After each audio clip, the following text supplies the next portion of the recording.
she'll rejoin, or she's an attendee. Is Pat coming? No, Okay, so we'll have to make sure. Larry's there. Maybe she restarted because she was getting that echo. Yeah, I don't see any. So,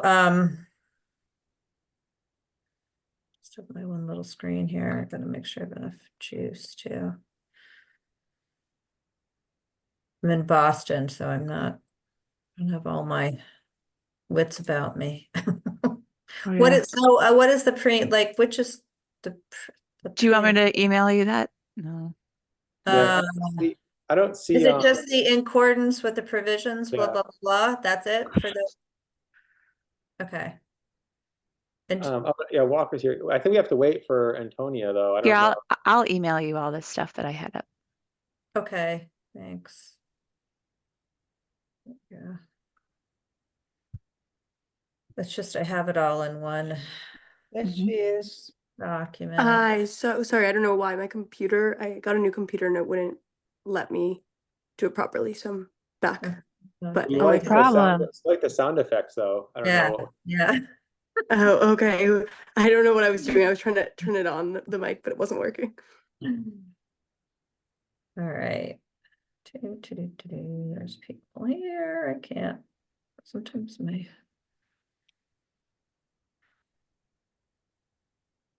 See, I thought I was prepared.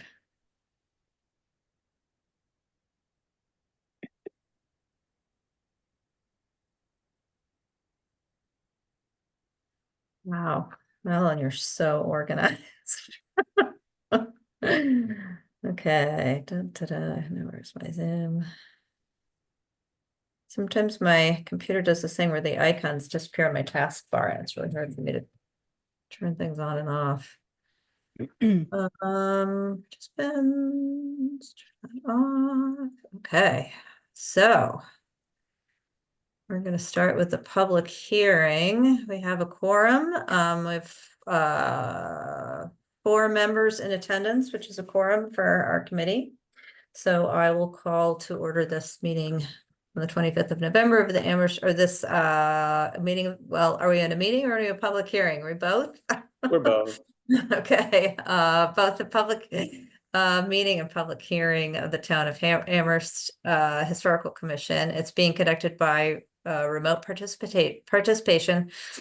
Members of the public who wish to access the meeting may do so via Zoom or telephone. No in-person attendance of members of the public will be permitted, but every effort will be made to ensure that the public has adequate access to the proceedings in real time via technological means. A hyperlink to the hearing has been posted on the town's online calendar, and the meeting is recorded for future viewing. So in accordance with the provisions of Article 3.60 of Amherst General Bylaws, preservation of historically significant buildings, this public hearing has been duly advertised and notice thereof has been posted and mailed to the parties of interest.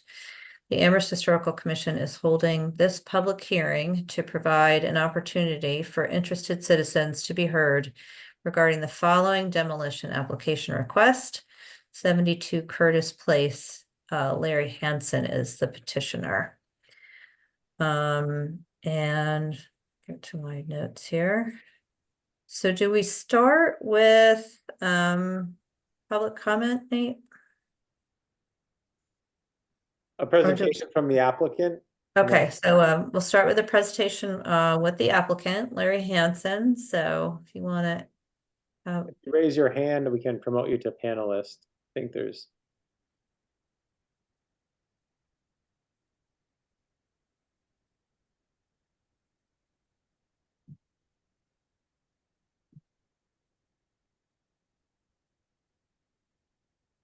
stay on top. Hello. There we go. Should help. Hi, Larry. How are you? A long time no see. Yes, nice to see you again. Thanks for joining us. No problem. If you want to go ahead and just let us know why you're here and the situation with your property, and we'll go from there. All right. Hello, everyone. I'm Larry Hansen, and I've owned 72 Curtis Place for a little over 4 years now. in this past February, experienced a fire on the second floor in the bathroom. The bath fan, must have been some faulty wiring, ignited a fire, and it burnt a lot of the roofing system. Nobody was hurt, which is great.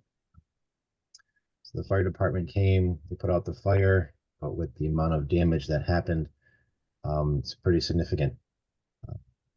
And they'd be ripping the entire roof off, tearing down walls, and it makes more sense to demolish the house and build something newer, safer in its place. It's a very unfortunate situation. I'm just glad everybody made it out okay. And that's why I'm here.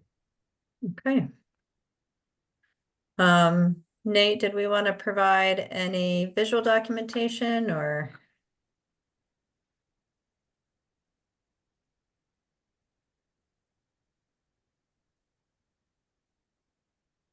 You're muted. Yeah, I had some documents pulled up. I'm not, let's see. Sure. So here's the, some existing site photos that were shared in the application. So the fire was, contained to the front of the house over here. These are just exterior photographs. There was a site visit. Here's some interior photographs. The commission members walked around the site, looked into the front door, but didn't really go inside the house other than just look through some windows. So here are some existing interior photographs.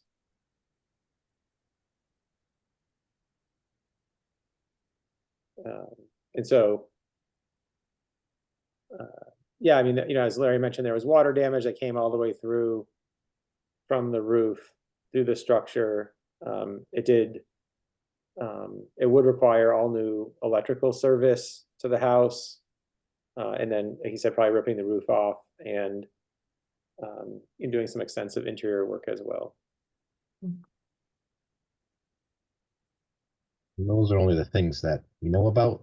Once we were to reconstruct it or fix it, start finding more problems. I'm sure the new furnaces I put in there are probably destroyed because water made it all the way to the basement. Here in the house, you can see water in all the fixtures, and all the ceilings are starting to bow from the sure thousands of gallons that poured through there. Yep. And Larry, did you want to remind us of the quote that you were given to bring the building back to? Sure, yeah. Initial estimates to get the ball rolling were somewhere a little bit north of $400,000. Okay. And that's, just a start, and then we'll see what else needs to be done once you Okay. start tearing into the walls. Okay. Any other comments, Larry? No, it's just a big bummer because Yeah. just putting a new roof on. I just taken the chimneys down, new furnaces, new hot water tanks, just trying to do the right thing, and then this happened. Okay. But now I'm trying to do the right thing again. Right, right. Yeah. Well, we're glad to have you here before us to talk about the property. Happy to be here. I just wanted to remind you that we have, we'll get to them in a minute because I have a couple more comments here, but when we get to our deliberations, we'll be having two votes today. Well, the first vote will be a vote for whether the building is historically significant. That does not impact whether a demolition permit is or isn't authorized. It's just a vote about the significance of the property. And then the second vote, if we do find the building significant, the second vote is the vote for whether the building is considered preferably preferred. And if it was considered preferably preferred, then we would go into deliberations about what type of demolition delay to impose on the building. If it's not preferably preferred, then the demolition permit would be issued. So that's our process. Sometimes people get a little concerned if we vote for something being, if we have a discussion about something being significant, they think it would mean that it would deter their ability to demolish it, but that's not the case. So there's two votes. The second one that matters in terms of the permit. Or if it's found to be not significant, again, you would then the demolition permit would be issued. So, and then the only other thing I wanted to, since this is a public hearing and we have members in the audience, I know Walker circulated some information about the building, and I did a quick title search. And I just wanted to ask Walker to share what she had found, and then I can just say that I traced the title back to Frank Curtis, who was, as much as I know, is he was a farmer, and that the property was listed in the deeds as across from the Lyman farm, but wasn't really able to find a map that really even indicated where the property was. Did we lose Walker? No, she's here. I'm here. Okay. Yeah, I didn't find much either. What I found was that at one point, I think in the early 1900s, the property, which was still, I think, a farm, was divided, and a portion of it appeared to have been sold to the neighbor who was a trustee of the Amherst Fish and Wildlife Association at the time, that became the Norwottuck Fish and Wildlife Association, and I think the property may have been used as like a location where the members, I don't know, archery range or shooting range or something. Unclear that it was actually used for anything, but they did own it at the time, at least, and that's about all I could find other than what you said. Okay, great, thanks. Nate, do we go to public comment at this point?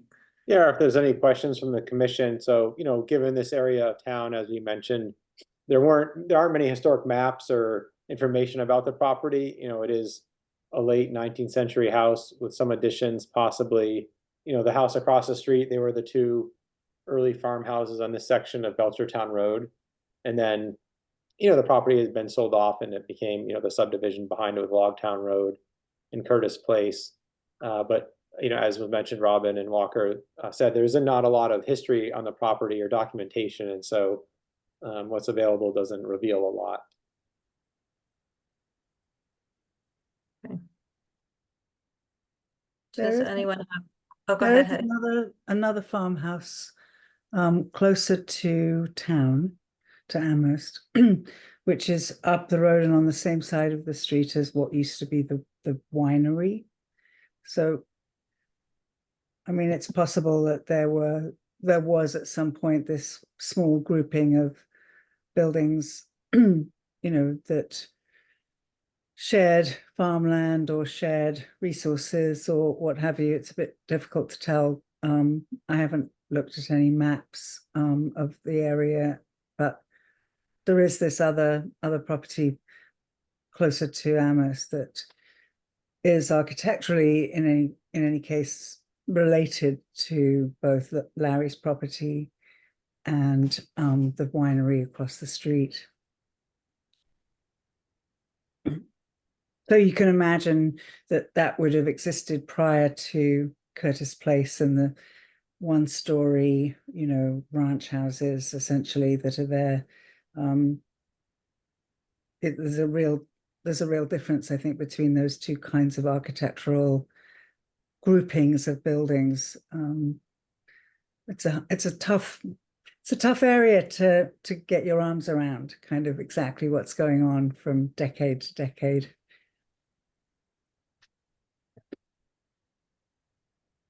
Other questions or comments from commissioners? Okay. So then we can move into public comment. If any members of the public would like to make a comment, they can raise their hands, and when introduced to the meeting, if you could just introduce yourself, and I think we usually ask for where people live. Is that true, Nate? Sure. Yeah. Okay.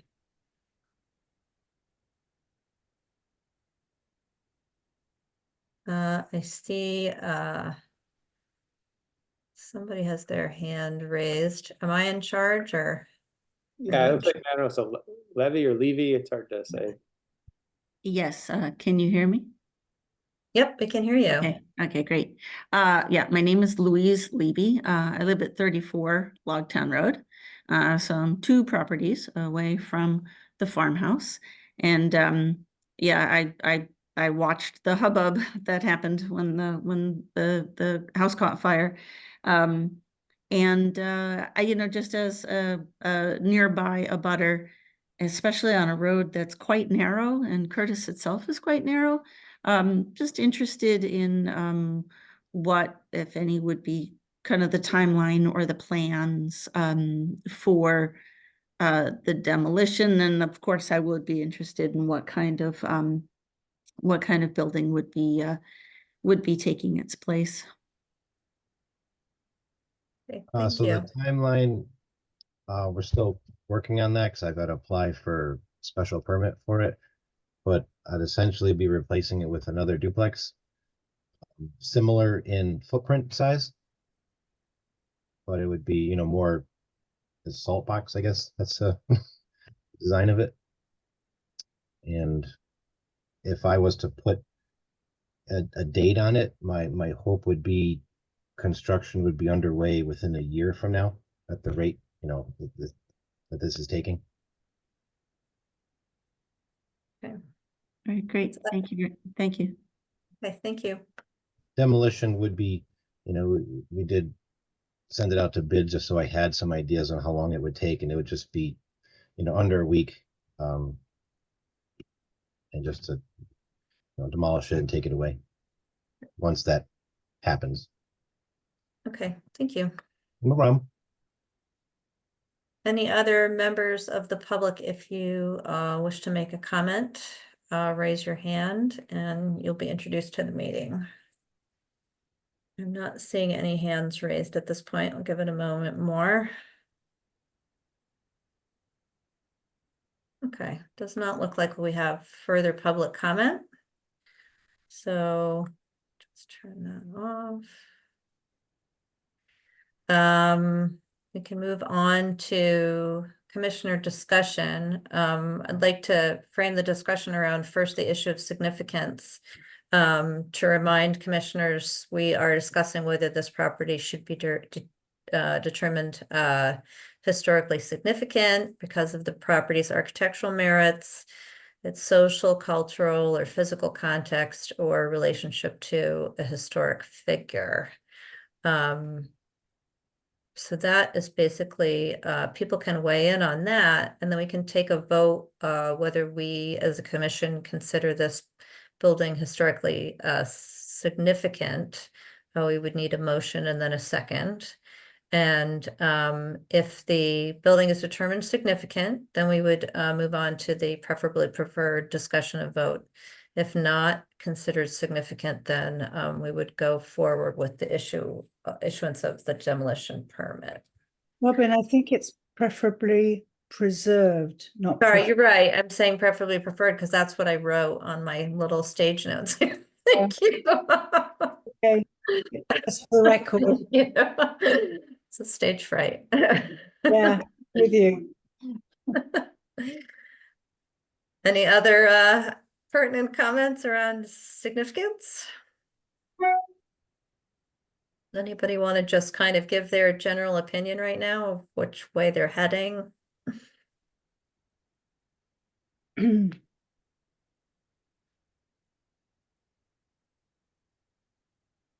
right, I guess that means I have to say something now. I mean, I would say that it's clear to me that it is significant, because of its architecture, and it appears to me to be a rare type for, well, not maybe a less common type in Amherst, this Greek Revival facade, and it's quite well, the exterior is quite sort of well preserved, and it shows this growth through accretion through time. So it's does kind of represent its stages of development and its life as a farmhouse in this area. I think the setting has been like substantially compromise, but I would say regardless of that, just for its architecture, I would say it's significant. Okay. But maybe other commissioners have a better sense of how rare or common this specific architectural style is in Amherst, because that might be something I'm not completely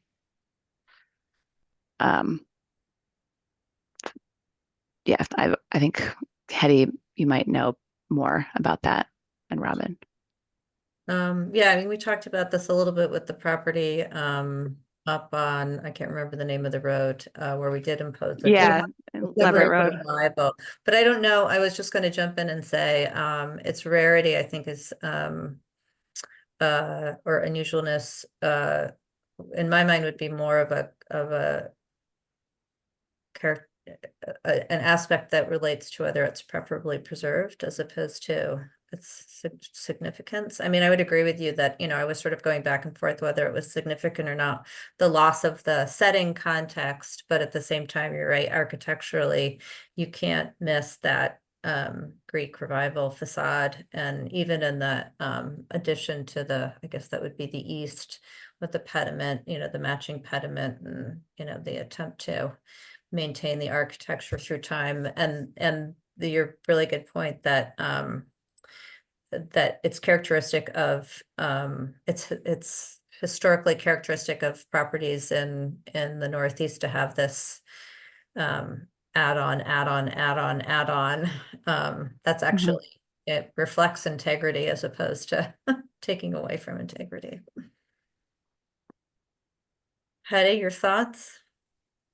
Yeah, I mean, it's so difficult to see the house as it would have been seen now when it was built, and the addition of that very big step, which is almost like a sort of it's a large piece of concrete by the front entrance. Is it concrete, Larry? It's not concrete, is it? It's some sort of cement that's been there for a while, but I don't remember when we Yeah. were there, you mentioned there's the wood hearth there. It's been messed with, at some point, maybe when it was, as Walker said, being used for sort of very different purposes from what it was as an original farmhouse. But I do like the way that it has this sort of big house, little house, back house, barn sort of thing going for it, where the garage is there instead of the barn. It's possible to see it in those lights, but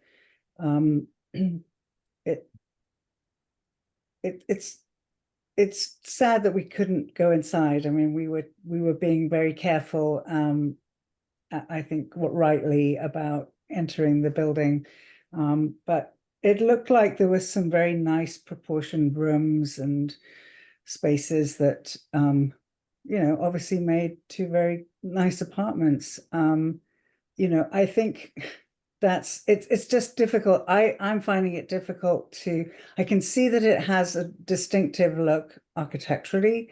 I can see that at some point in late 19th century Amherst, it made much more sense as a sort of coherent little group of houses on farmland.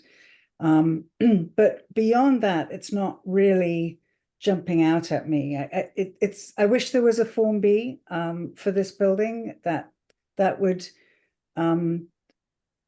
delay us making, it wouldn't delay us making a decision tonight, but it would maybe give some additional documentation. But the fact that Robin hasn't found any and Walker hasn't found any and Larry hasn't found any makes me wonder, what it is we haven't run into in terms of useful information about this property. But ideally, if this I mean, I think. Go ahead, Sorry, you can finish that sentence. If it has to come down, it would be nice to have a Form B. Yeah, and I just want to just remember that we're just talking about significance now. So we try to take our brains and think significance and then think demolition. So, I think the way that I'm considering this is it significant? And then when we discuss preferably preserved, that's when we discuss whether its loss would be a loss to the Amherst community. And that's different Yep. than what we've just defined as significant in the bylaw. Antonio, did you want to make a comment? Yeah, sure. I think similarly, I'm struggling with the, I would say, I guess, lack of information that's been able to be uncovered in, I guess, placing it in context of Amherst at that time, and also both the maps and also just public record. I would say similarly, it has a very distinctive style that does, I guess, make it stand out in comparison to other buildings of the area. But I would say, I think similarly, I guess I'm struggling with trying to see what to constitute it as historically significant, whether it meets the, I guess, threshold of the bylaws.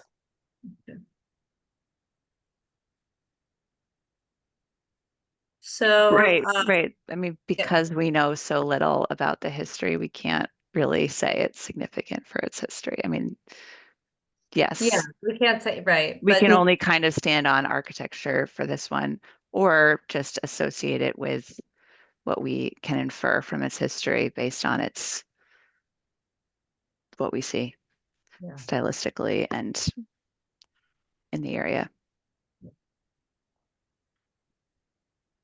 So, we could, oh, how do I put, we say, the chair would entertain a motion. The chair would entertain a motion, to, vote that this, property is considered historically significant. If someone wants to, so move. I would move that. I would move that motion, Robin, for you. Okay, so we need a second. I second. Okay, so now we're gonna move into a vote based on whether this property is historically significant. So I will start with Hetty, Yes. Antonia, Yes. Madeline, Yes. and I also vote yes. So we've determined that it's historically significant. So now we can go on to discuss whether it is preferably preserved. Again, discussing whether the demolition of, now we're gonna be discussing whether the demolition of this property, which has been determined to be historically significant, should be delayed because of the property's architectural merits, social, cultural, physical context, or relationship to a historic figure, that the demolition would cause a loss to the town of Amherst. So we can have discussion around that.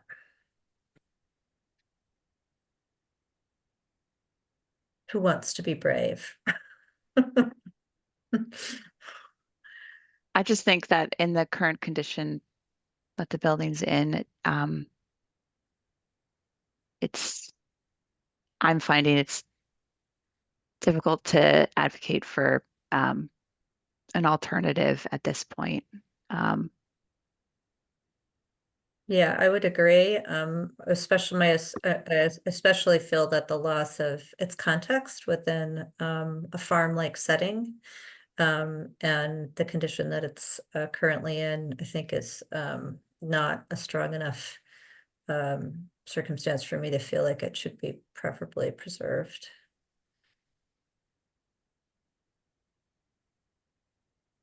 I mean, looking through the windows, it was, yeah, I'd be sad to see it go because there are these elements inside, which were lovely to see, just sort of these details on the interior. But I understand there's so much that's been lost structurally.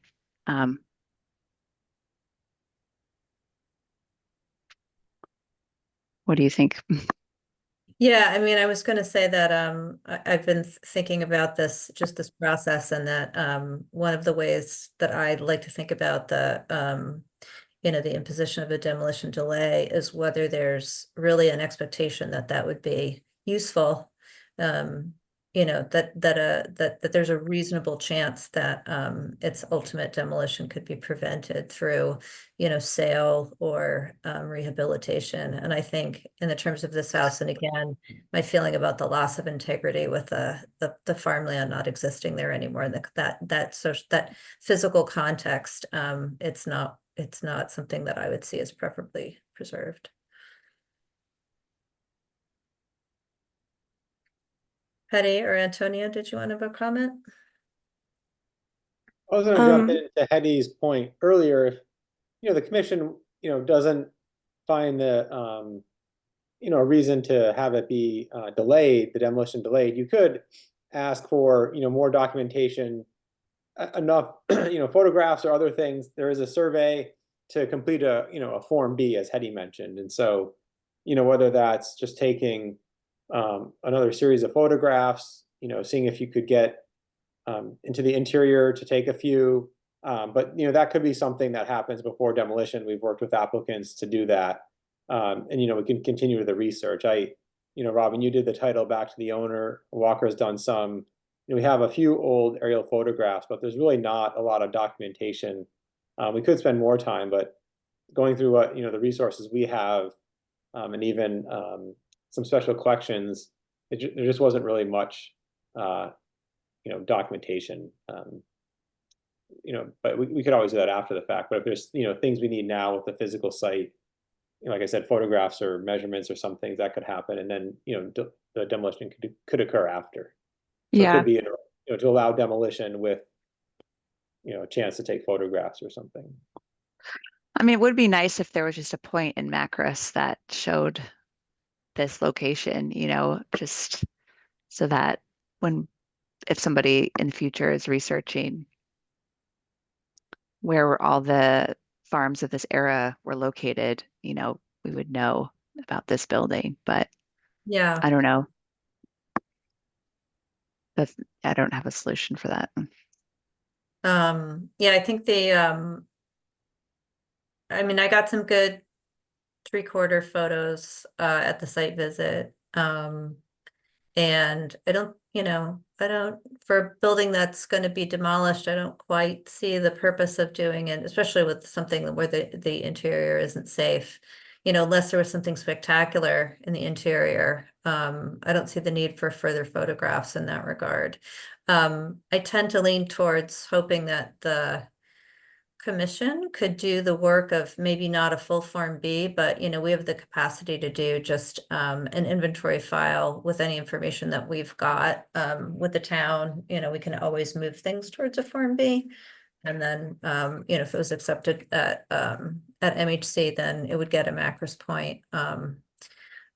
So I can definitely, there's two avenues there, but I sort of feel like the specifics of the research are specialized enough that it's not something that I would want to place a burden on the property owner necessarily, unless there were really a specific strong reason for it. But I think that we might be ready for a motion regarding preferably preserved, if somebody wants to make one.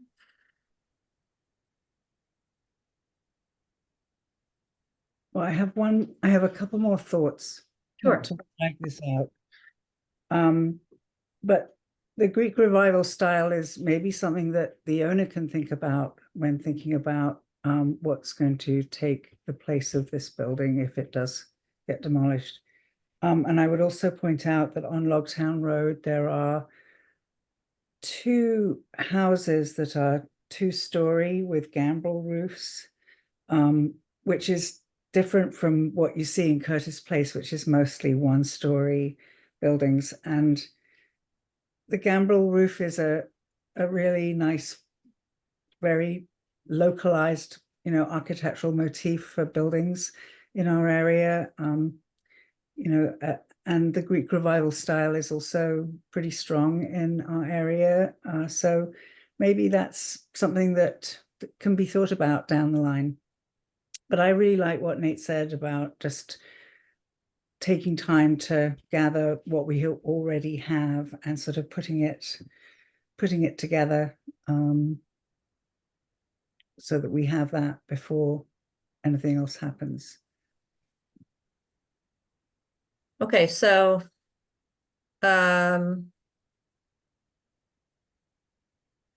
yeah, Hetty, is there something specific that we think is needed from the property owner?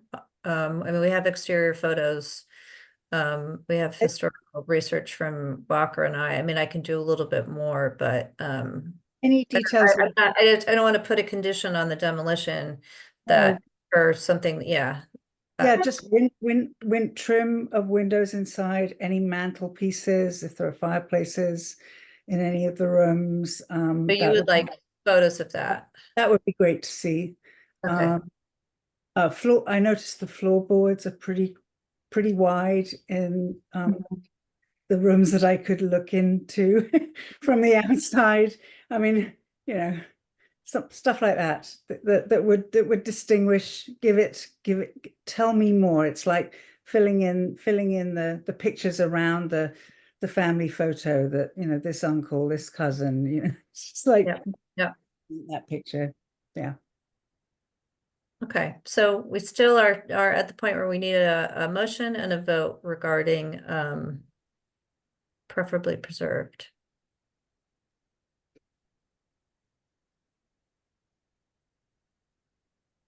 Don't all speak at once.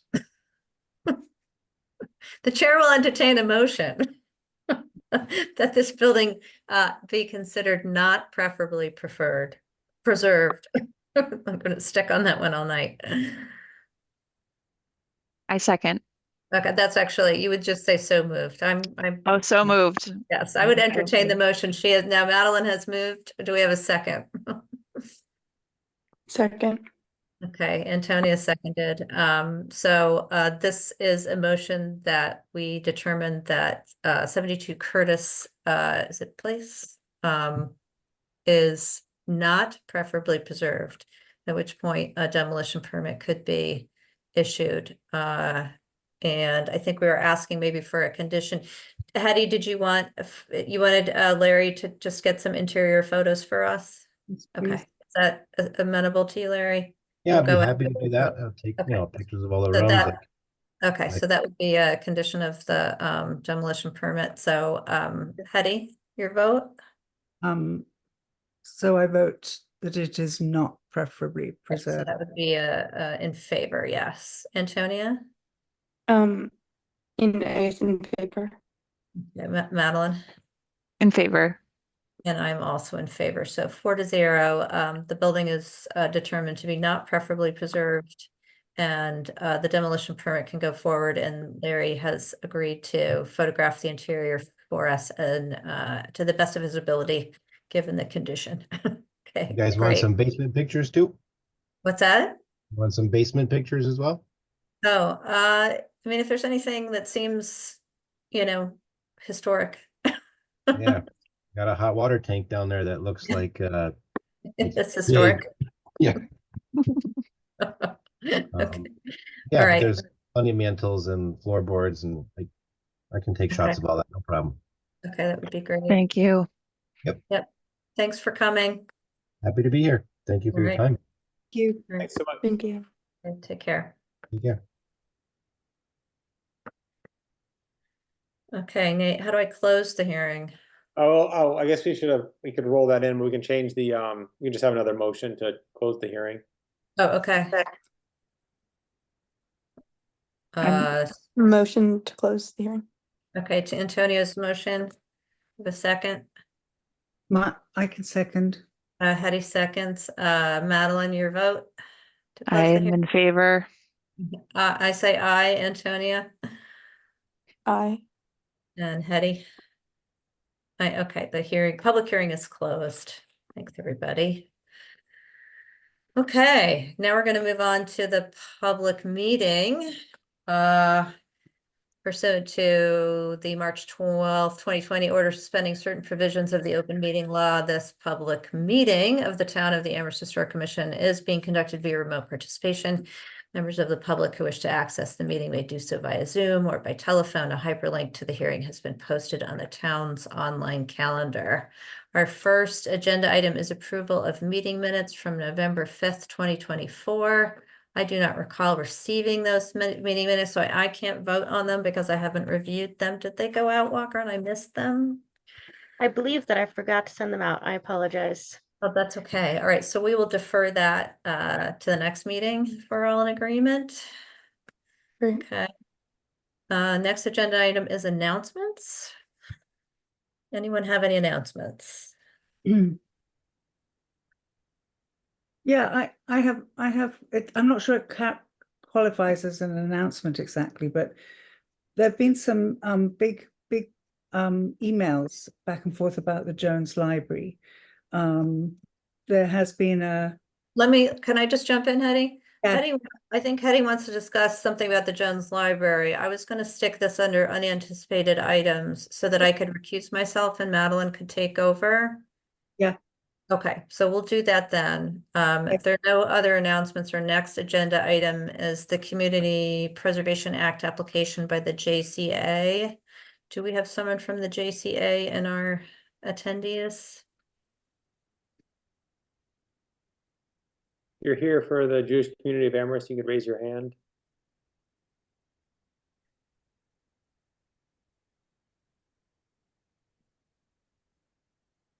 Karen was who presented at CPA, but I'm not seeing her name here. Not And even- I'm not seeing any. I can give a quick overview. The JCA came before the CPA committee to present on their application for preservation of their stained glass windows. The windows are aging and deteriorating as a result of aging. Also potentially by impact from their proximity to people within the congregation. They have I believe they submitted, I can't remember off the top of my head, it was quite a substantial amount. Do you remember the number, Nate? Or Walker? I think it was it 200,000 or? Yeah, 200 that's what was sticking in my head. Yeah, about $200,000 for their preservation. I can't remember if there were 6 or 8 windows. They had a really great presentation. They did they had a consultant come in who is sort of an academic about these types of windows and their curation. And they answered questions about whether the project could be phased in because the ask is so large, I think. You know, I think that they responded pretty clearly that they wouldn't want to do them one by one. I did ask at one point whether you could phase it, you know, it would usually when you ask someone to phase something, there's more of a cost because there's just a setup expense for having anybody to come in and conserve something. If they're coming twice, you're gonna add to the overall project number. But in years where the CPA is tight, we usually want to know if there's a significant expense or if it's possible to phase projects. So that was my question, whether they could do one side and then the other. I mean, one answer that they did have was that the windows were threatened by just impact from people. Oh, Karen is here. There we go. Okay.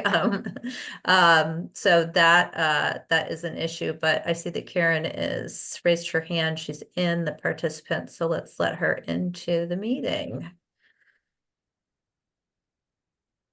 Karen Rose, if you want to promote her as a panelist. Hello, sorry. That's okay. Hi, Karen. Nice to see you again. You too. I hope I was doing a reasonable job of reiterating your project. So do you need me to answer any questions or you want me to just go over the whole thing or? Yeah, I mean, were you able to hear what I was saying? You can jump I in. heard a little, yeah. Okay, So yeah. basically, the backstory is that we're in the process of updating our insurance, and our insurance agent said, "Hey, you don't have a current, you know, quote on just like the insurance value of the stained glass windows." And when we had somebody come in to appraise them, he told us that they were in much worse condition than we were aware of, and to put up signs that nobody should, like, we were actively, you know, up raising and lowering them, and having airflow and all that kind of stuff. He said, don't touch them. They're at imminent risk of major collapse. And that was just like not even 2 months ago.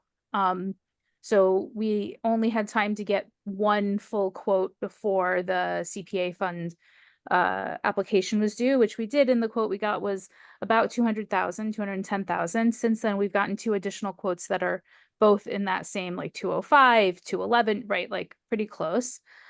And the concern is on waiting or doing it in stages is a couple of things. So one is they're all right where people can touch them, and there's not really anything we can do about that. And there are kids in the sanctuary. You know, we often have 100, 150, 200 people, you know, elbow to elbow. I have some pictures if you want the pictures from the presentation I did for the CPA committee. And then also most of the studios that do this kind of work are pretty far away, 3, 4, 5, 6 hours. And there's a cost every time they have to come out and get some windows, right? There's administrative costs, there's travel costs. So it increases the cost substantially, or there's not the same cost savings if we do it in stages. The other thing is that we're using our building, actively using our building all during the year. So really the summer is when we could get work like that done that would disrupt the sanctuary to that extent. And so if we did part of it, it's not like part of it now and part of it in 6 months. It's like part of it this summer. The next time we have an opportunity really to do that kind of work would be summer 2026. And that feels like a big risk. We'd rather restore them than have to reconstruct them from shattered glass. Right. Does anybody from the commission have questions for Karen? And I will say that do you actually, Karen, you just want to give a quick recap of what what is depicted? These are not religious depictions. They're not religious here. I Yeah. have pictures if that helps. Sure. Yeah, Nate can. Here. Yeah, sharing should be enabled, and yeah, so there's, there are some kind of So thresholds to meet to fund churches with CPA funding, and so the town's been able to do that pretty frequently. And so there was a court case about windows, but as was mentioned, these windows don't have any religious symbology that would necessarily meet the and threshold. all they have is the names of the Dickinson family, the Hastings family, several other here. I have a list of the names. So first, this is just, you can see it's all just sort of geometric shapes and flowers. And the people are in the picture to show just how close people are to all the windows all the time. And then I took some pictures to show some of the damage that's happening. You can see there's the cracking, but you can also see the like bowing that's happening. And here are some more. Also, these rods, these tie rods were added at a later date to try and reinforce the windows, but since they're not really meant to be there, that's not actually the best way to provide structural integrity. So now the leads are starting to crack. But here I have the names of, those are the names that are on the windows. And obviously the Dickinsons and the Hastings, we all know who they are.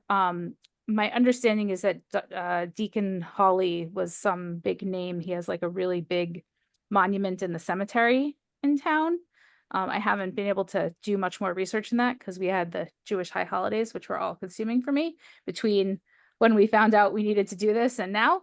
But those are the names that are on the windows. And the JCA is sort of, the history of the JCA is that when it was being sold, the building was being sold, the church that was leaving, it was really important to them that it be maintained as a sacred space and not be sold off for like offices or a dance hall or something like that. And so when the JCA bought it, they bought it with the intention of maintaining its historic integrity and as a sacred space. And I think we've done a pretty good job of that over the years. And now we need some help from the town to keep that up. Okay, I'm going to jump in with just 2 questions. One point of fact, which was that you also also, is it also as part of this application or the project that it includes a replacement of the storm windows, which are not effective at this point? It's not, they're not storm windows on the Yes, the outside. protective windows, what, I'm not Protective sure what windows, to call them. yeah, so the protective windows, one are just like no longer very clear because they're so old, so you can't really see the windows nicely from the outside.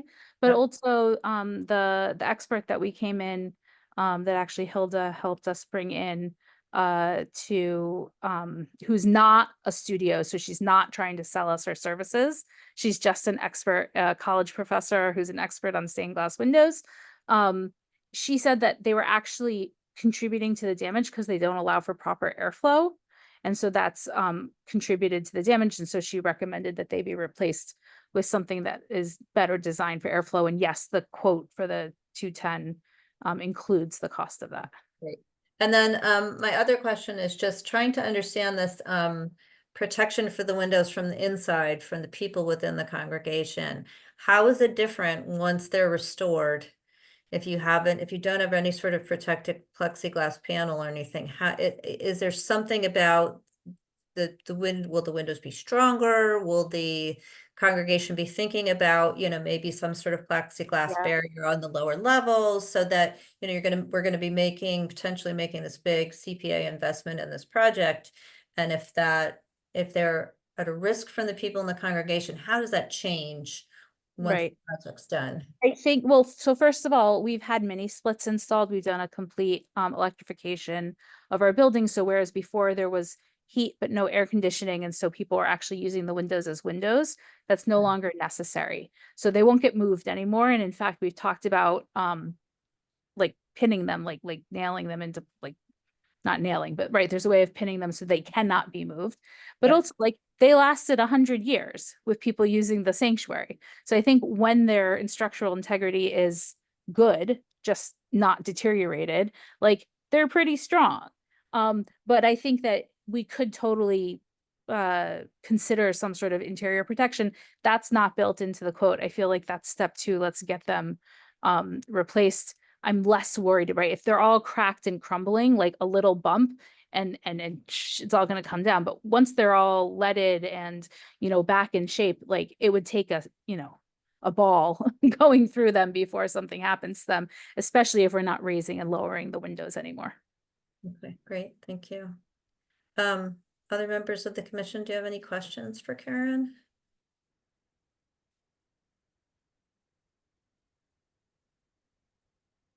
Okay, all right. And I just wanted to add, it is our goal to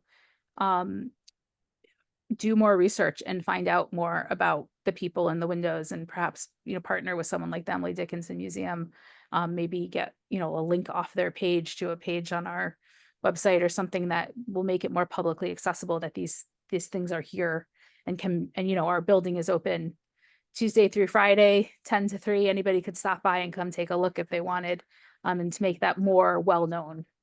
That's great. If you, in the course of any research, you can forward that to us and we can add it to our inventory for the building too. So that would be good. Okay. You're Karen, you're not alone in having great stained glass windows in your church in this region and also in Amherst.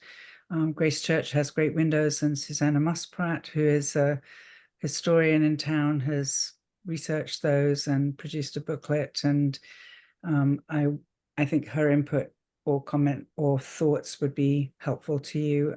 I can certainly attest to the sanctuary there being a really special place and very busy with families, because I've been there for sung Shabbat nights and it's packed. So yeah. I totally understand your concerns about how close those windows are to people, being in the room. Thank you. Okay, great. Thanks for joining us, Karen. Yeah. So I'm told I'm supposed to officially request a letter of support to the CPA from you all, if that's possible. That's true. We have to determine that you're, yes, that you're, if I didn't think to check on the state register, the national register, but yes, we are on the state If you're, And- yeah, if you're on the National Register, then that covers it, actually. You don't need a letter from us, but we can certainly. Okay. But we The prefer- CPA guidelines say it would be helpful to have a letter from you. Okay, then we will issue one. Thank you. In Much support of your appreciated. project. Okay, great. All right. Good night, Thank everybody. you. Have a good night. Thank Thank you. Okay. So while we're in, well, actually, no, we'll do it under unanticipated items. I just wanted to do a quick review of the projects that are before the CPA and sort of what commissioners' feelings are about them, so I can make sure that I represent the committee's opinion as a whole when I'm at the next meeting. But we'll do that under unanticipated items. Next agenda item is discussion of West Cemetery mural signs. Is that you, Nate? I'm sorry, I didn't get an agenda and I don't see an agenda anywhere. I pulled Is it off there the town website, so that's what I'm going off of. off of our, yeah, The I'm calendar. looking. Yeah.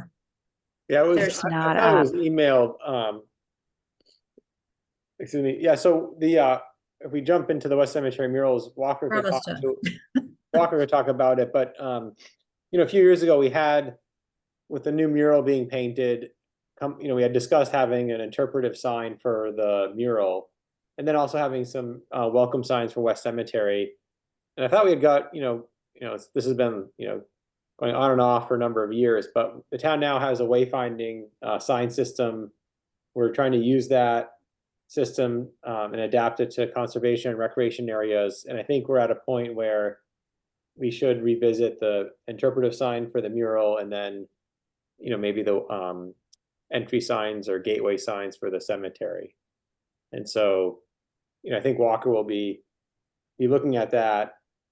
There really isn't a lot that's been done, so I think it's something that, whether it's a member of the commission and Walker, it could be like an ad hoc group that just, could meet a few times and try to move that forward a bit in the next few months. I mean, it is going to be winter, but it'd be nice to get, something ready, and we could have something installed next summer. And I think we're probably at that point. Sorry, which cemetery?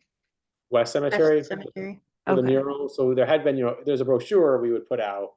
We go through hundreds of those in the summer. And so we stopped printing brochures. There had been a temporary sign that has since been taken down. And so really it would be getting a permanent sign in West Cemetery that, explains the mural and the, the people in it. And then we had kind of gates, signs on the gates, both sides of West Cemetery that have also been taken down. And I think we could have those redesigned to match the wayfinding system that's going in around town.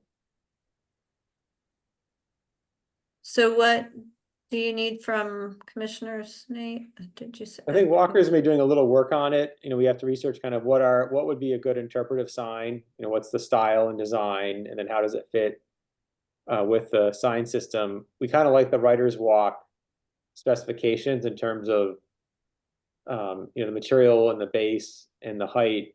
So it could be just a bigger version of that. But I think some of it would be actually, kind of designing the sign, some language, and what is it, what does it look like?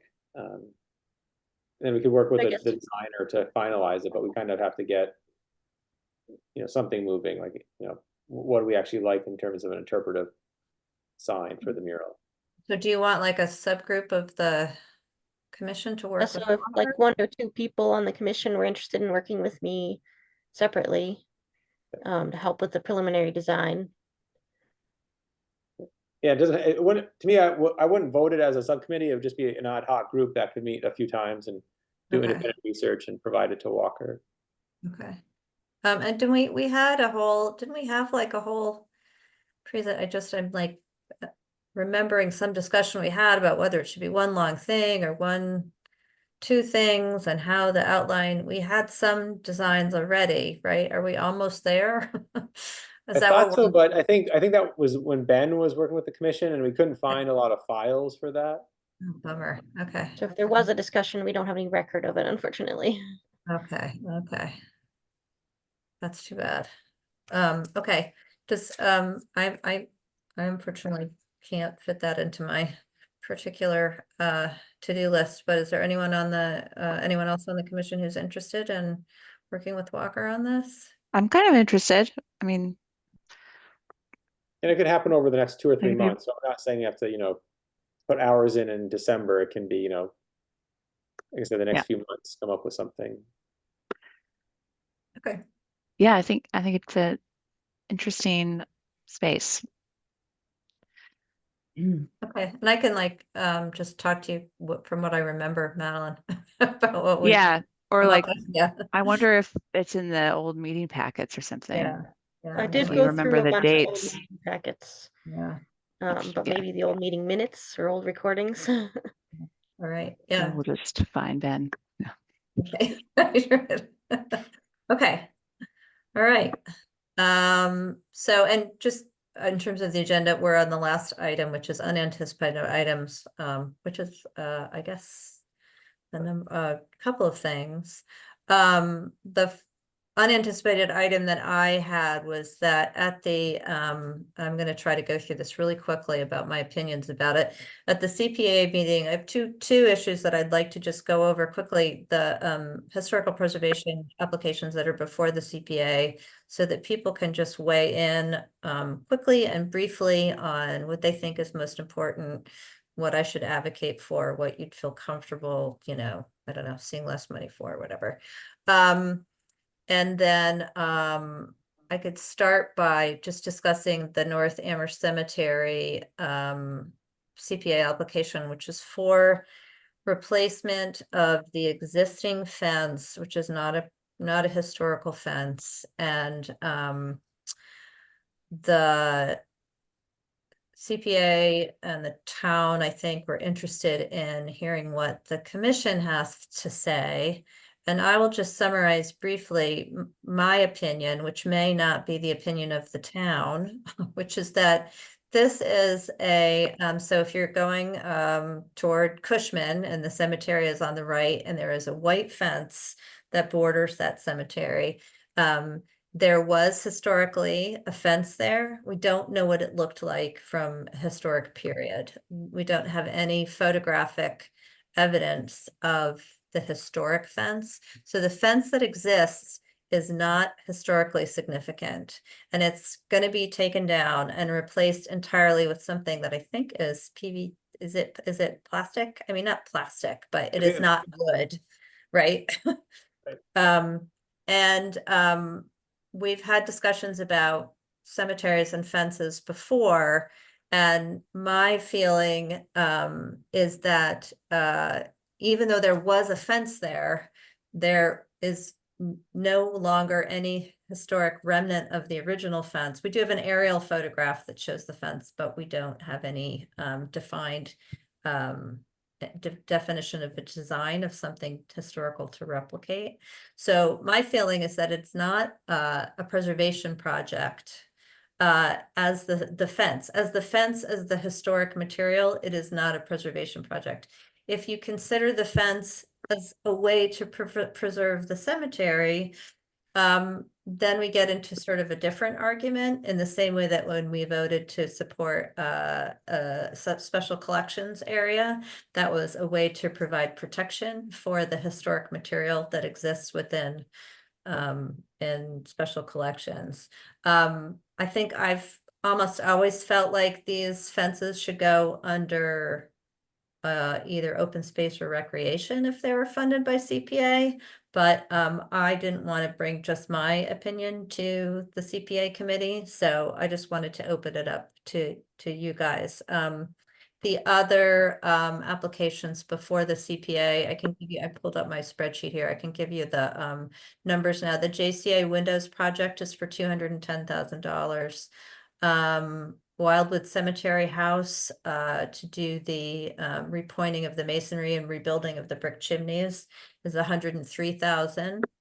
We of course have our own mid-century modern survey request at 15,000, and then this North Cemetery fence at 40,000.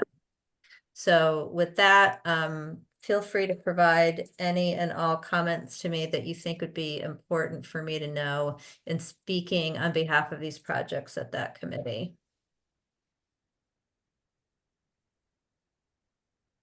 I think the West Cemetery, sorry, the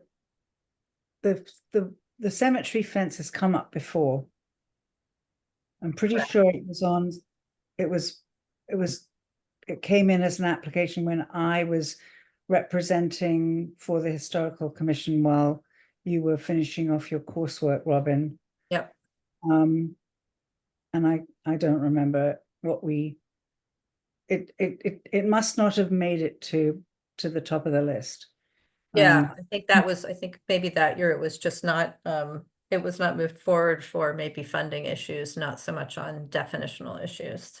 It's a fabulous cemetery. It's got a fantastic tree that is at the main entrance. It's in a part of town that is actively at the moment being researched for a North Amherst Mill River History Trail, which is also CPA funded, right around the corner in terms of its area of interest. I feel bad for the town having to deal with this fence that's there because I know it's requiring a lot of maintenance when in fact it's not anything particularly historic. It's just made of wood. And so it's very vulnerable to conditions or in need of a lot of upkeep. Those are the kinds of things that I'm remembering. I don't know if anyone else remembers anything about this issue. And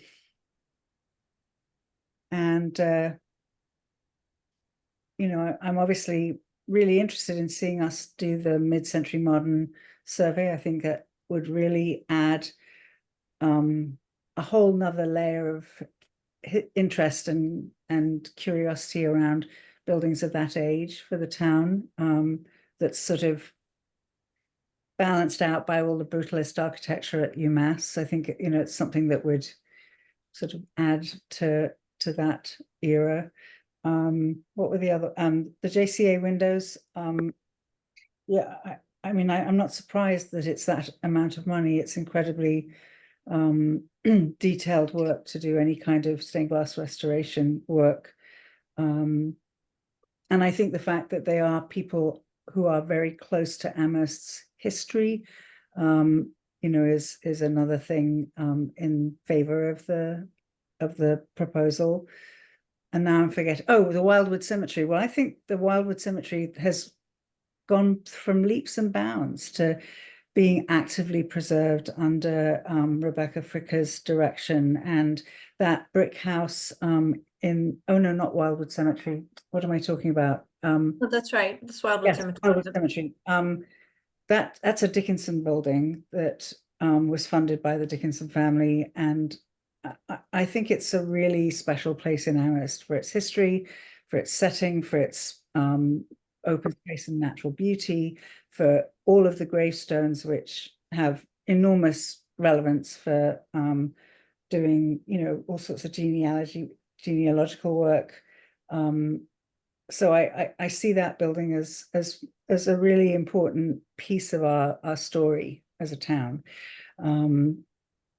Hats off to her for getting it under our noses, as it were. I don't know about the amounts of money, Robin, but those are just my general thoughts. The fence is tricky. I don't know what to do about the fence. It's Okay. sort of, I'm sorry, I don't have any good. That's what I mean, and I said at the meeting, I'm not against a fence for the cemetery. I think it's a great idea. I'm not sure that it falls under this funding category. Yeah. I mean, the other thing I was going to say is, you know, in the past, we've ranked these projects in terms of, you know, we don't have to give them a, you know, 1, 2, 3, 4, 5, 1, 2, 3, 4 ranking. But I would say that it seems like because we're often juggling numbers at the CPA committee, it's helpful to have a sense from the commission of what seems like the most pressing. And having reviewed them all, I would definitely say that I think that the stained glass windows fall, you know, go pretty quickly to the top, considering the state that they're in. And then I would probably go with the Wildwood Cemetery, and then I would go with the survey, and then I would go with the fence. I mean, I will argue against it on my own personal terms, but I don't want to put words into anybody's mouth here, so. Against funding it under this category, just to be clear. Madeline, do you want to weigh in? I mean, I agree with your ranking there. Just so you know. Yeah. I think the stained glass windows are urgent, and it's so impactful, just that that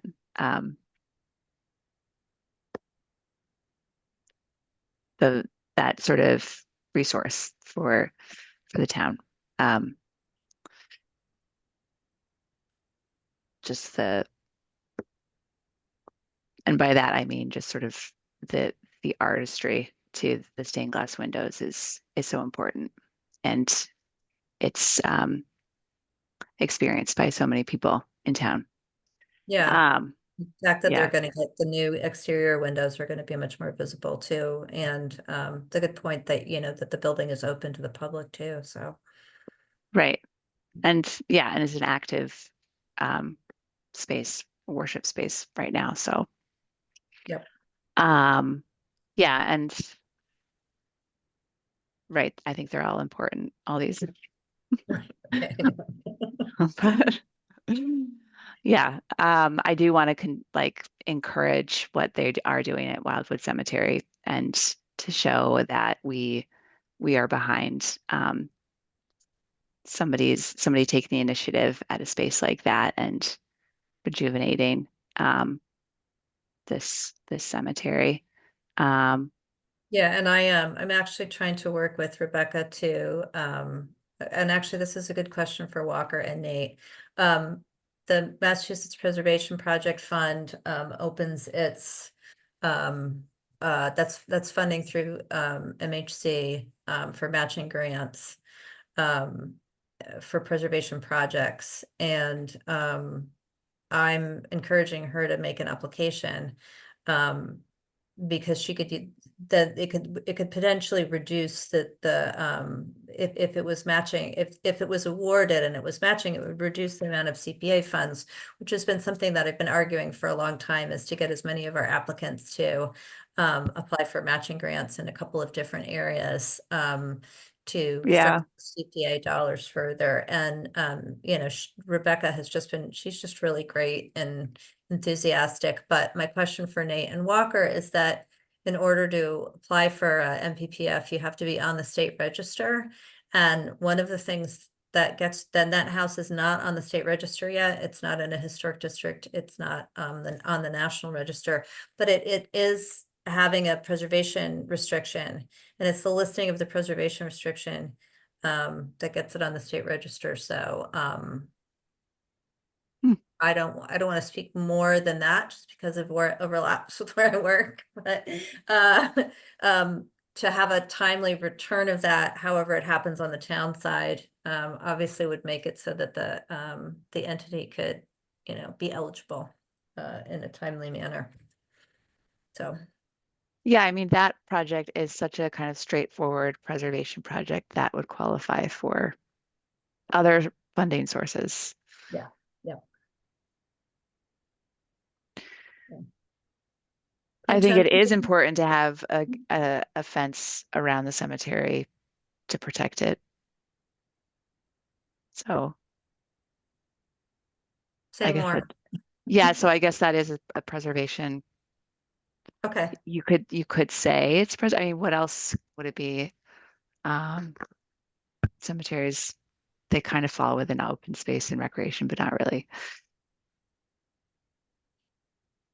Do you have thoughts, Nate? Oh, yeah, no, I mean, I was gonna say the fence is, you know, was installed in the 90s, and we didn't have any documentation of what preceded it. There are still the granite posts with some brackets on them, so, you know, when it was probably built, it could have just been, you know, granite posts and split rail, or maybe a double rail.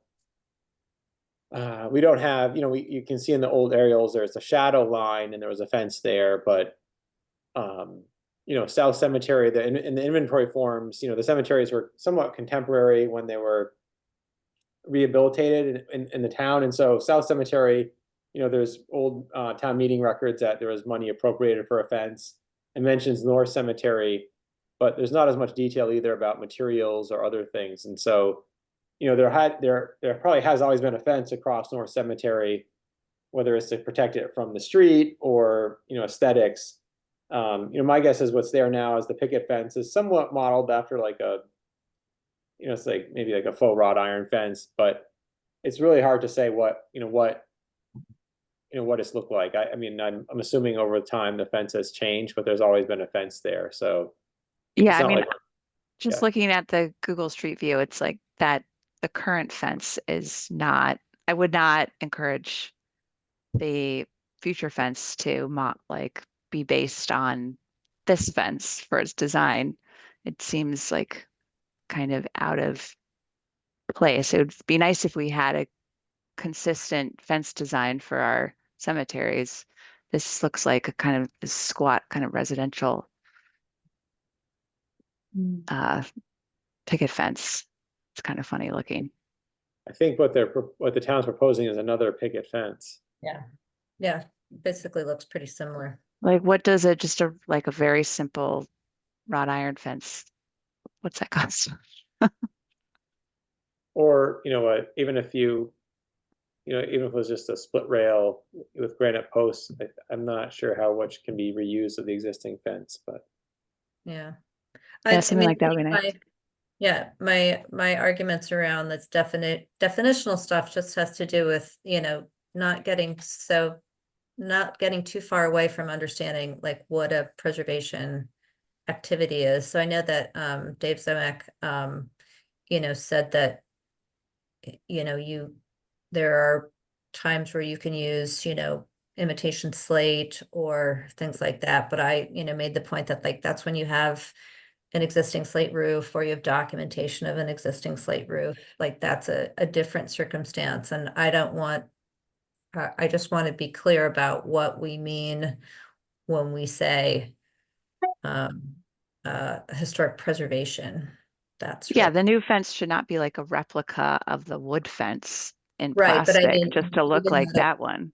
right. But Because that, right. And then my feeling is that it just shouldn't, it shouldn't be under this category. That's not, or unless, again, unless you're gonna, unless one argues that it's, so I guess maybe the question is then if one argues that it's, the fence is actually serves a preservation function. I mean, I think the fence around Emily Dickinson's grave does serve a preservation function, right? Then I would say, do we want to have a discussion? Does the historical commission want to make a recommendation to the town about, you know, the design, or is Nate, is that already a kind of a foregone conclusion? They've spec'd it out and this is what they're proposing.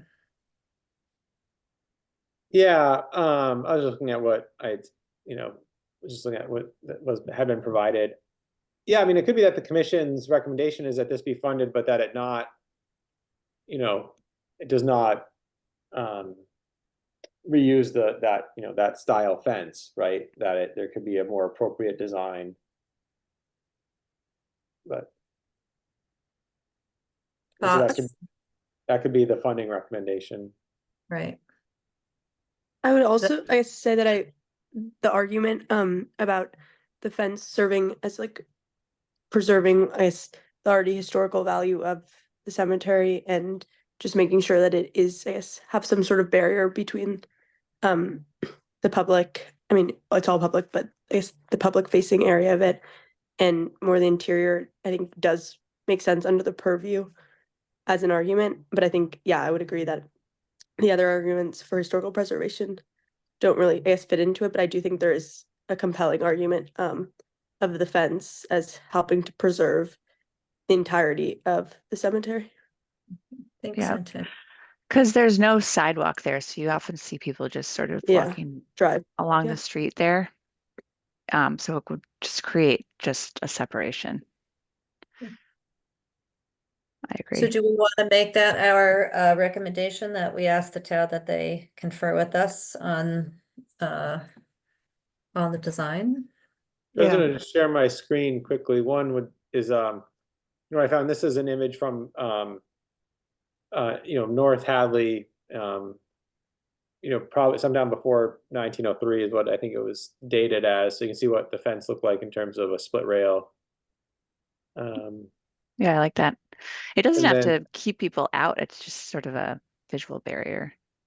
yeah, and then for, Is that the rear of it? Oh, oh, sorry, that was, yeah, it was hard to say exactly the angle. And then I was going to share the, here's a 1950s aerial photograph mhm. of the cemetery. So you can see the fence here. Right. And so, it's a pretty, to me, it's a, pretty solid feature. That Oh, looks, absolutely. Yep, yep. it looks like they did have some, wider, posts at the entries. So it was, pretty significant, but, unless we go through maintenance records, which I doubt, I don't know that they would be considered important enough to have been saved from the 50s or 30s. We don't really have much in terms of, what this could be. Yep. Maybe we could all just look around when we're out and about, see what Yeah, I cemetery looked at fencing we see. I keyword search, like the digital Amherst and a few other places, and I just couldn't find any photographs of this cemetery. And I mean, maybe we put out, maybe we we I asked the even- public if there's anything, but I what we have in our archive, there wasn't anything that. Yeah, I even looked through one of what is the name of the series of those books with the historic pictures in them? Oh, right. They have them in like I was walking through CVS and they had a North Amherst one and I grabbed it and I was like I was looking, hoping there'd be a house that it was like, the house next to the cemetery that, you'd be able- Publisher Arcadia, is that the Yes, Oh, one? yeah. that series, yep. They're mostly photographs. Yeah, no, yeah, I was just I was wondering if there would be one in there that would have the fence in the background. That was my hope, but I found nothing. I did, however, find another mid-century modern tech-built house. So Blackberry Lane, so it was worth my stopping. All right, so that will be our recommendation then, that the fence is it's a protective feature. But that we would like to confer with the town on an appropriate design that replicating what's there isn't the best way forward. Okay. That's all the CPA stuff. So I think now Hetty wanted to discuss Jones, and so do we need a vote to have Madeline take over, Nate? No, I think if you recuse yourself, I think you Okay. could. All right, so I'm going to recuse myself and go off camera while you guys discuss that.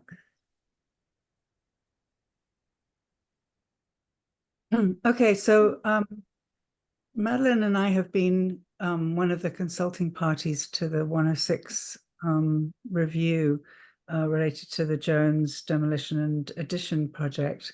And there has Bob Parent sent us a large report that has been submitted from the Public Archaeology Lab that was hired to help with the initial phase of the 106 review. But there's also been a letter from Bronner Simon at the Massachusetts Historical Commission that is suggesting that something a lot more than what the PAL report suggests is what is really required in terms of fulfilling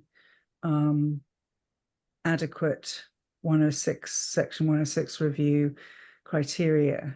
She's asking for a lot more time. I don't know if it's time or meetings or what the process is exactly, because it's all happening sort of out of my orbit, as it were. But I'm just a little concerned that there may be the assumption that this is all now a foregone conclusion because this report has been submitted as an MOU, that we just need to move on. And I'm not sure that we are at that point yet. And Madeline, obviously, I'm curious about your thoughts in relation to this, because we've had some emails back and forth about receiving the letters. Yes, so last our last meeting, you had to skip that meeting. But I just raised this issue that we hadn't received that any word from MHC yet, and yet this whole process was continuing forward. And finally, so I emailed Bob Pyron after that, and he said that they're still waiting for MHC. And then finally, MHC did get in touch, I think, and they required an alternatives analysis. And so that's what's been produced. Just 3 days ago, we got this report of the alternatives analysis. I can share it with anyone who hasn't like to see it. And it just goes through each um,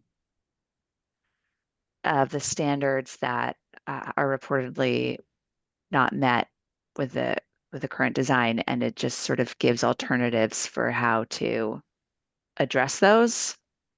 Is that what this is what you're discussing? Okay. I didn't know that this would be part of our meeting tonight, so I want to review this more thoroughly, but it's looking like, I mean, what's your take on this report, Hetty? Of how they're actually looking at the alternatives? Because Yeah. it looks like it's not very thorough to me. Yeah, it looks to me like it's the line of least resistance as a report, and that the recommendation is to go ahead because there is no alternative, and given the programmatic requirements of the project, that there really are no other avenues in terms of alternative review, alternative discussions of other options or other kinds of additions, other kinds of discussions. So I did pull out one section from the report, and now I can't find it as a screenshot. And I didn't know how fully we would be discussing it tonight. And like you, I feel like I just feel like this is sort of happening over my head as a commissioner.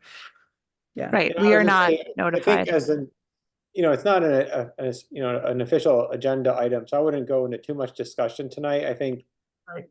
the commission needs to meet again in December, and it could be, I think as consulting parties, you could email other consulting parties in the town and ask, for a better outline of the process. When we met last time, I said I thought there'd be like a series of meetings, whether they were, actually happen, but have like a tentative schedule just so that, the consulting parties knows what's happening. So, I mean, I think there still could be some follow-up in terms of that process. I don't, I haven't seen, I know there's the documents out there. I haven't seen them, but I think that's kind of where I would go as, Madeline and Hetty as consulting parties. You could ask for, an update on that process in a meeting. And you could probably try to, talk to other consulting parties or ask them what, if they would want a meeting. I just think that that's something that could happen. Great. Okay. Right. Yeah. So and we are allowed to just email back and forth about our thoughts on, Hetty and I can discuss, right, outside of this Yeah, I think setting. you're really you're representatives of the commission as a 106 consulting party. The commission doesn't have a role necessarily in it. Yeah. Okay. Okay, then I'll email back and include you, Hetty, and we can reach out to other consulting parties too. I think you can. I mean, you could ask Bob, but I'm assuming consulting parties can Yeah. ask for a meeting. So yeah, that's what I would suggest. Okay.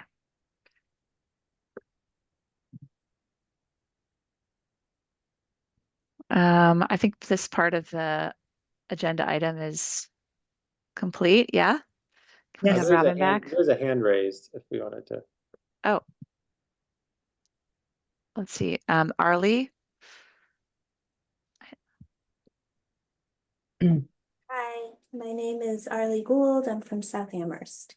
So in terms of the alternatives analysis, Bob Parent at the JLBC meeting said that what he would be submitting was a review of the last 10 years and what they did, and basically explaining why they made the decisions they made that ended them up at the place they are currently. It wasn't about trying to find any alternatives now in response to the MHC letter. The MHC letter from Brona Simon said a couple of things. It said, one, that they weren't at the 106 meeting because they hadn't been told the time, the date or the time. And that was a mistake, I think, presumably on the part of the town. They do not have to opt in the way that the consulting parties have to respond and say, yes, we want to be. They are automatically part of it. So they weren't informed. So that was one. And then two, she said, yes, I concur with your adverse finding, town, because they finally said, yes, there are adverse effects. And I'm looking forward to your alternative analysis. Bob Parent made it very clear in the JLBC meeting that they were not giving much guidance to the town about what this alternatives analysis would be, so that they were going to follow industry standards about it. And so this document that we got, I'm on the Amherst Historic Preservation Coalition. I'm part of that. So as a consulting party, we got it also. So, this is what they sent in. So they were very clear. There's no alternatives now. It's just explaining why. And it was pointed out, they applied 4 times for tax credits to this same entity and were rejected 4 times. So not sure what's going to change there, but this is where we are. So obviously, Brona Simon and the MHC have not responded yet to what they've submitted. And I don't know if you know, the town has is requesting extension from the MBLC. I don't know if you're aware of that. So they, at the December 5th meeting of the MBLC, the Massachusetts Board of Library Commissioners, they will be asking for a 90-day extension. And this is because I think the Section 106 is turning out to be a lot longer than they maybe had anticipated and stuff. So anyway, I just thought I'd let you know because obviously with our group, we're following this pretty closely, and we were all at the JLBC meeting and stuff. So thank you. Thanks for letting us know, Arlie.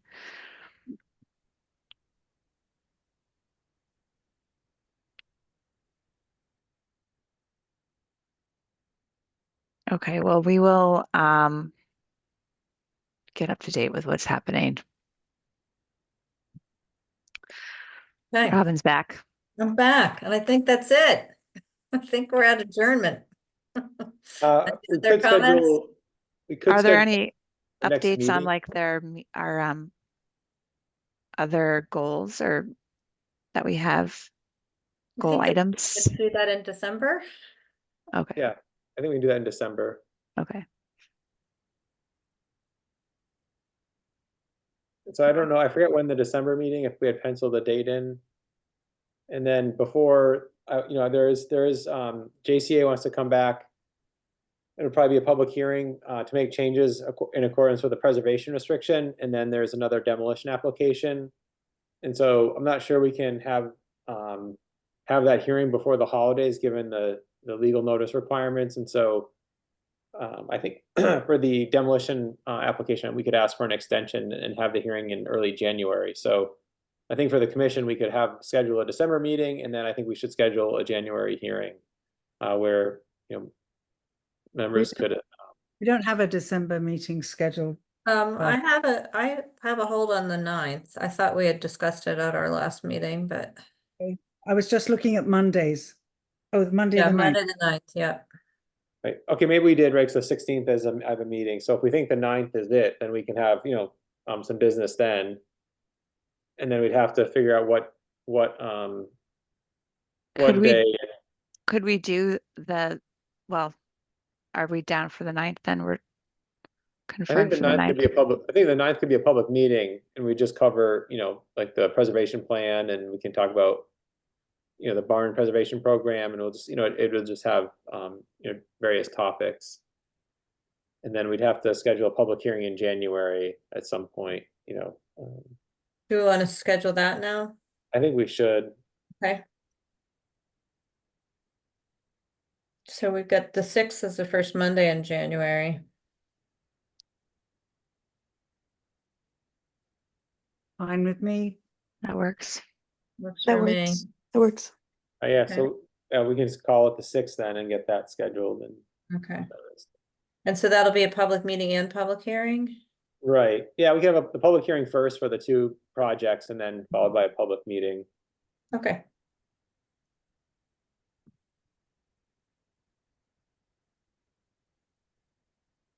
Great. Okay. All right. Anything else? And say bye-bye and leave through this cute little door. Okay, so it's 8:42. I'm gonna adjourn the meeting if that's okay with everybody. Thanks, Robin. All right, thanks, everybody. Everybody. Thanks, have a good holiday, everyone. You Yeah. too, thanks. Bye. Bye.